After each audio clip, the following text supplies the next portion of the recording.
So we want to think about the function of an SOP, right? So a lot of folks think more about format than they do about function. Function is the most important piece.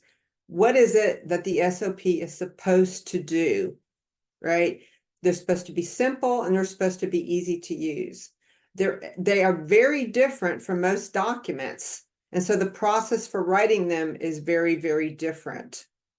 Lots of times, again, they require that process mapping. They may require, interviewing subject matter experts. There's all kinds of things that can go into writing and planning for and preparing an SOP. So in that regard, they're very different. They're very different from policies, work instructions, and job aids.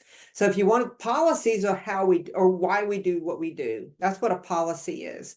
And then the SOP is the next step, right? This is why, this is how. Work instructions are much more granular.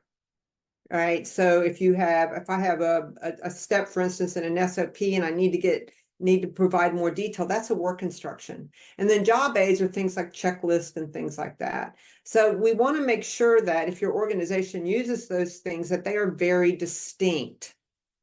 They are very different documents. They should not be all mixed up into the same kind of document. Are there any questions about any of this? Okay, so the first thing we want to do is we want to conduct an in-depth analysis of your users. This is so incredibly important. You cannot make assumptions about who your readers are.